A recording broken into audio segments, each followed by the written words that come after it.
Fantastic. That was my first love piece of music, the Bee Gees. Perfect. That's a good answer. So we're not allowed to do this anymore, but would you say you're a hugger or a kisser or a snogger? I'm a bit of everything, like a buffet. Okay, lots of time to watch good old-fashioned movies. What's been the one in this last few weeks that the whole family have gone, wow, uh, that's amazing?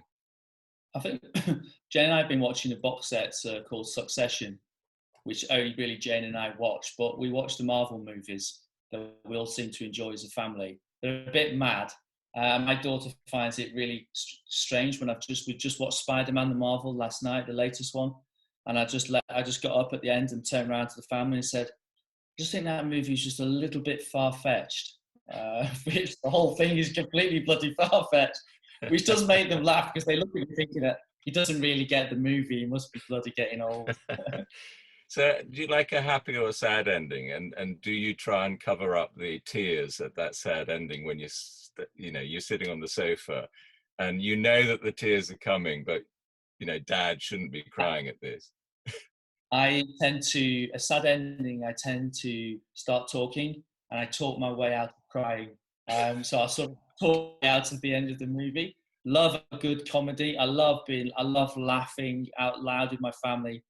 Great movies are such good. I just used to remember watching the Carry On movies with my father when he ever used to get in on a late Sunday and whatever was on the television. But whenever there was a Carry On movie, the laughter in the front room was something I remember that was just quite rare. But I could put on a Carry On movie today and I'd be like a 7, 8-year-old boy again, just laughing at I know. doing this. They're still funny even today. Brilliant movies. Yeah, they are. They are. Now, okay, so do you have a temper? Do I have a temper? Of Yeah. course, you know fucking well I have a temper. No, you don't. um, do I have a temper? I've changed a lot, and I was always very nervous in my place of work because I was always on the edge and I always pushed myself quite hard. MasterChef calmed my temper because it was the first kitchen I'd ever worked in where I was allowed to swear or raise my voice and had to smile at the same time.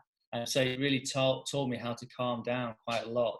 And to be honest with you, I don't. I've really calmed down over the years and I know how to sort of control the temper, but the temper was just in me. And that's when I was just a chef. Now, so much more. I'm a dad, I'm a husband, and I'm a restaurateur, and I also do a bit of TV and book writing. So there's lots of different things to me, but underneath everything is under control, which is a good thing.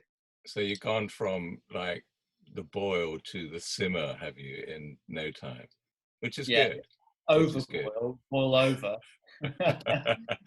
Well, that was actually leading to a question because I'm now going to ask you Marco Pierre White or Gordon Ramsay. As in what context? Well, which one would you choose as being, because I know that Gordon was your best man and everything, but so who would, if you had to put one, who would be the one that kind of just generated something in you to go, whoom, go for it?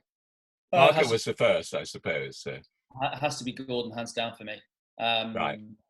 Always was and always has been because his life has been an amazing story, and of which I was part of it. And no matter what happened and wherever we are in the world today, it was all great fun and hard work. But we wouldn't be who we are today if we hadn't gone through that process. And I think Marco was never really part of my life. He was a chef on TV. He was a picture in a book, and he's someone who I bumped into on different occasions. Whereas Gordon was a massive part of a huge chunk of my life and my family as well. So without doubt, Gordon. He's getting on with life, doing his thing now, and like I'm doing mine. And I wish him well because neither of us would be doing what we're doing if we hadn't bumped into each other. It wasn't just about me and Gordon. There was hundreds of other people, but we were the first two that got together and started that crazy restaurant group.